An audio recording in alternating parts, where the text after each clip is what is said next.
The new water treatment plant will be designed to a maximum of UBID's water license, which is 28 liters per second. But like in the beginning stages, we're only going to build the water plant. We're going to build one DAF plant unit, and it will be 14 liters per second, which will service approximately 800 customers. So we have approximately 674 customers right now in the Union Bay area. So we still have lots of room for growth. Even within, I'll talk a little bit more about further down here, but the initial phase of the subdivision that Brian's going to be building is going to be 40 to 60 lots. So we'll still have lots of room for infill as well. The developer, which is KIP, agrees to pay for the following. And this is basically almost right out of the agreement. The actual cost of designing and constructing the new treatment plant, including the cost of installing, upsizing, and replacing new and existing water supply or distribution pipes, conduits, valves, lift stations, and other infrastructure as directly related and required for the construction and operation of the new treatment plant.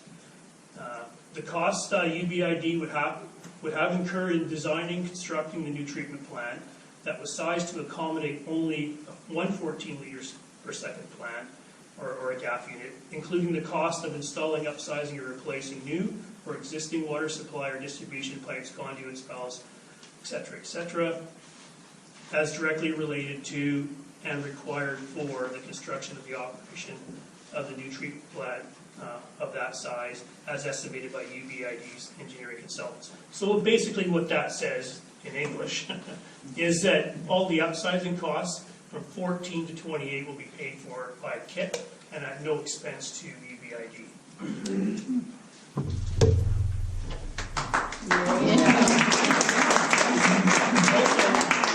Also, the cost of purchase of the second DAF unit will be at the expense of the developer as well. It will not affect UBID.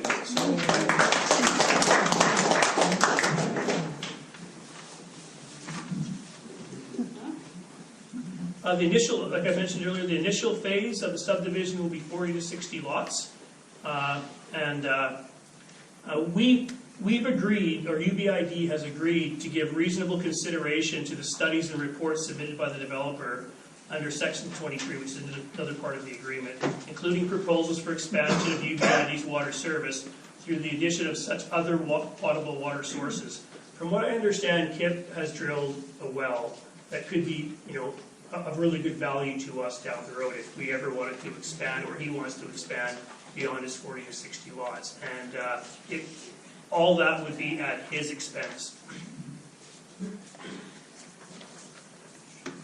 Any proposals for the expansion of the UBID water service shall be subject to the approval of the UBID Board of Trustees being obtained, and UBID's approval of any expansion of its water service shall be subject to the developer's agreement to be responsible, subject to any CEC credits that are available for all associated costs, including infrastructure costs and the cost of obtaining all necessary tenures, rights of way, licenses, and regulatory approvals.